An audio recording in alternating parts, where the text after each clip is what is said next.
সেদিন শাহি টুকরা বানিয়েছিলাম, এই প্রথমবার ট্রাই করলাম আর প্রথমবার খেয়েই পুরো এর প্রেমে পড়ে গেছি। এত মজা, আলহামদুলিল্লাহ।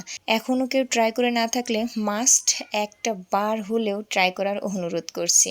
আমি কিভাবে বানিয়েছিলাম সেটাই আপনাদের সাথে শেয়ার করব।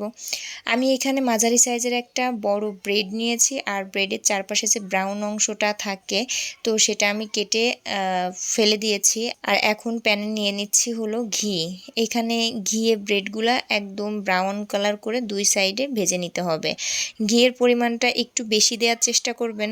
আমি মোটামুটি একটু দিয়েছি, মানে ঘিটা বেশি একটা ছিল না আমার কাছে, তো এর জন্য আমি কম পরিমাণেই দিয়েছি। তবে ব্রেডগুলা কিন্তু অবশ্যই ঘিয়েই ভাজতে হবে। বাটার কিংবা তেলে ভাজলে কিন্তু এর ফ্লেভার বা স্বাদ কোনোটাই ভালো আসবে না। এই তো আমি ব্রেডগুলা হলো দুই পাশে এরকম ব্রাউন কালার করে ভেজে তুলে নিয়েছি। এখন একটা প্যানে কিছুটা পানি দিয়ে দিয়েছি আর তাতে দিয়ে দিয়েছি হলো 2 থেকে 3 চামচের মতো চিনি। এখন চিনি সম্পূর্ণ মেশা না পর্যন্ত একটু জাল করে নিব। বেশি জাল করতে হবে না, একবার বলক তুলে নিলেই হয়ে যাবে, পানির সাথে চিনিটা খুব ভালো করে মিশে যাবে। এই তো বলকটা আমি তুলে নিয়েছি আর পানিটা এখন নামিয়ে নিয়ে ঠান্ডা হতে দিব। এর ফাঁকে হলো মালাই ক্রিমটা রেডি করে নিব। আর এখানে আমি আগে থেকেই দুধ জাল করে নিয়েছিলাম, বেশ অনেকখানি জাল করে দুধ আমি কমিয়ে নিয়েছি। আর এখন অ্যাড করছি হলো কনডেন্স মিল্ক। এখানে খানিকটা দিয়ে দিলাম কনডেন্স মিল্ক, 3-4 চামচের মতো দিয়েছি। আর এখানে মিষ্টির জন্য আমি কিন্তু কোনো চিনি অ্যাড করব না, এই কনডেন্স মিল্কের যে মিষ্টিটা আছে সেই মিষ্টিতেই মিষ্টি হবে। আর একটু জাল করে নিয়ে ভালো করে দুধের সাথে মিশিয়ে নিব। আর একটু পর হলো দিব কর্নফ্লাওয়ার। কর্নফ্লাওয়ার আমি সামান্য একটু পানিতে হলো 1 চামচের মতো গুলিয়ে নিয়েছি আর সেটাই তো আস্তে আস্তে দিয়ে দিতে হবে আর অনবরত দুধটা নাড়া দিতে হবে। নাড়াচাড়া করলে কিন্তু নিচে দলা পেকে যাবে।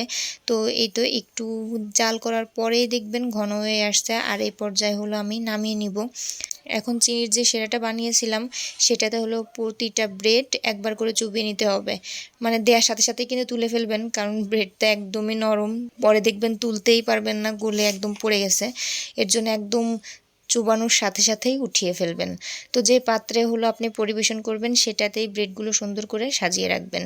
তো সবগুলো ব্রেড আমি সাজিয়ে নিয়েছি। এখন দুধের যে গ্রেভিটা আমি করেছিলাম, মানে দুধের যে মালাইটা আমি করেছিলাম, তো সেটা হলো উপর দিয়ে সুন্দরভাবে ছড়িয়ে দিলাম। আগে থেকেই হলো কিছু পেস্তা বাদাম আর কিছু কাজু বাদাম ধুয়ে আমি কুচি কুচি করে রেখেছিলাম, তো সেগুলো উপরে ছড়িয়ে দিব। আর এরপর হলো এটা 1 ঘন্টার মতো ফ্রিজে রাখতে হবে। দেখতেই পাচ্ছেন এখনই কতটা লোভনীয় লাগছে, আমার তো দেখে এখনই খেতে ইচ্ছে করছে। আর এটা হলো 1 ঘন্টা পর নর্মাল ফ্রিজ থেকে বের করলাম, আমার তো মুখে এখনই পানি চলে আসছে, এখন খুবই খেতে ইচ্ছে করছে, বাট আমারটা শেষ হয়ে গেছে। এটা এত মজা যে মুখে দিলে আপনি এর স্বাদে পুরো হারিয়ে যাবেন। ঈদ বা কোনো অকেশনে এটা বানিয়ে নিতে পারেন, দেখবেন সবাই খেয়ে আপনার প্রশংসা করবেই করবে। রেসিপিটি কেমন লাগলো সেটা অবশ্যই কমেন্ট করে জানাবেন, ভালো লাগলে একটা শেয়ার করে দিতে পারেন। ভালো থাকবেন সবাই, আল্লাহ হাফেজ।